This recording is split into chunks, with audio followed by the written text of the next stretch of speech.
जयपुर के मौसम के बारे में आप जरा बताइए कि वहां पर गर्मी किस तरह से कहर ढा रही है, क्योंकि राजस्थान में तो वैसे भी देश के बाकी हिस्सों के मुकाबले हमेशा गर्मी का सितम ज्यादा ही होता है। देखिए मलिका, उसका एक राजस्थान में गर्मी ज्यादा होने का कारण ये है कि राजस्थान एक रेगिस्तानी प्रदेश है। यहाँ पर जो रेत होती है वो जल्दी गर्म हो जाती है, प्रदेश का जो तापमान है वो जल्दी गर्म हो जाता है। और जयपुर में इस बार ऐसी गर्मी पड़ रही है कि अभी तो अप्रैल की लगभग शुरुआत के करीब का समय है, पर गर्मी इतनी है कि मानो जैसे आप मई जून में आ गए हों।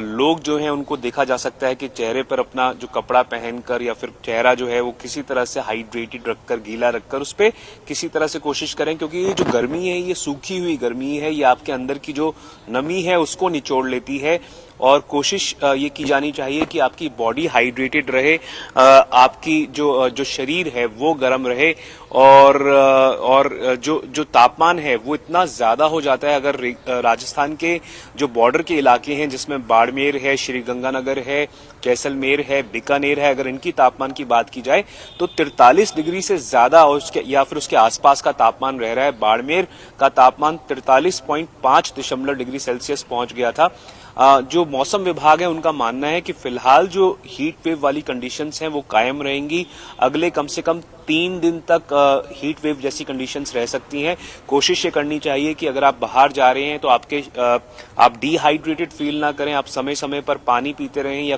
कोई अगर लिक्विड आप कंज्यूम कर सकते हैं ताकि आप हीट स्ट्रोक से बच सकें, वो बेहद जरूरी है। क्योंकि इस जो तापमान है उसकी वजह से एक हीट स्ट्रोक होने का बहुत डर रहता है। आप देख सकते हैं कि ना केवल लड़कियां पर लड़के भी अपने चेहरे को कवर रख के कोशिश करते हैं कि जो डायरेक्ट धूप की जो किरणें हैं या फिर जो सनरेज हैं या फिर ये जो ड्राई स्कॉचिंग हीट है उससे उनको इतना असर ना पड़े। मलिका, बिल्कुल देवांकुर, जब अभूतपूर्व बदलाव होते हैं, इस तरह के अनप्रेसिडेंटेड चेंजेस हम देखते हैं जिसके बारे में हम पहले से जानते नहीं हैं या हमें कोई इंफॉर्मेशन नहीं है, ऐसे में अवेयरनेस ये एक सबसे बड़ा हथियार होता है, क्योंकि हम अपनी जिम्मेदारी पूरी कर रहे हैं, लोगों तक ये जानकारी पहुंचा रहे हैं कि इस बार जो वातावरण में हम बदलाव देख रहे हैं वो नॉर्मल नहीं है, कई सालों का रिकॉर्ड गर्मी तोड़ चुकी है और आने वाले दिनों में तोड़ेगी। ऐसे में राजस्थान के जो लोग हमारे साथ जुड़े हैं, जो हमें आज सुन रहे हैं देवांकुर, उनके लिए आप क्या जानकारी देना चाहेंगे, किस तरह से इस गर्मी के लिए अपने आप को वो तैयार कर सकते हैं?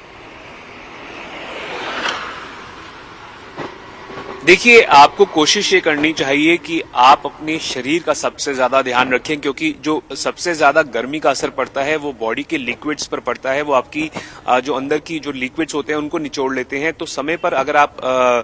पानी का सेवन करते रहेंगे, अगर आप लिक्विड्स, छाछ हो गई, लस्सी हो गई,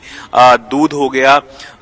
अगर इन सब जो ठंडे पदार्थ होते हैं उनका कंजम्पशन करते रहेंगे तो आपकी बॉडी हाइड्रेटेड रहेगी। तो आपको पता रहेगा कि भाई आप कंज्यूम करते रह रहे हैं, आपकी बॉडी डिहाइड्रेटेड फील नहीं कर रही है। जगह जगह पर जो आप मान लीजिए जो दयालु लोग होते हैं या फिर जिनके पास इतने रिसोर्सेज होते हैं वो कई जगहों पे प्याऊ भी बना देते हैं ताकि लोग अगर सफर कर रहे हैं, अगर उनके पास पानी नहीं है तो वो रुककर पानी पी सके। राजस्थान में ये बहुत अच्छी बात है कि लोग जगह जगह पर अपने खुद के पैसे से प्याऊ खोलते हैं ताकि लोगों को पानी कम से कम वो उसकी उपलब्धता करवाई जा सके। तो ये बात जरूर देखी जा सकती है कि जो जूसेस की दुकानें हैं, जो शुगर केन, जो गन्ने के जूसेस की दुकानें हैं, बाकी जूसेस की दुकानें हैं, उनका एक अच्छा बिजनेस चल पड़ा है। क्योंकि गर्मी इतनी है, लोग कई बार रुकते हैं जूसेस के दुकानों पे, जूसेस पीते हैं, छाछ, दही, लस्सी, इन सब का सेवन करते हैं, गन्ने का रस पीते हैं। तो जिसकी वजह से आम पन्ना हो गया, इसके अलावा भी कई और पेय पदार्थ होते हैं जिनका सेवन करके आप अपनी बॉडी को हाइड्रेटेड रख सकते हैं। तो वो बहुत आपके बॉडी को, अगर आपको स्वस्थ रखना है, अगर आपको डिहाइड्रेटेड फील नहीं करना, हीट स्ट्रोक से सफर नहीं करना, तो ये बहुत जरूरी है कि आप अपनी बॉडी को हाइड्रेटेड रखें। जब भी आप अगर काम के लिए बाहर निकल रहे हैं, कुछ अगर जरूरी काम है उसके लिए बाहर निकल रहे हैं, तो कोशिश करिए कि आप अपनी पूरी क्या कहते हैं सेहत का ध्यान रखें और कोशिश करें कि आपकी बॉडी डिहाइड्रेटेड ना हो। मालिका।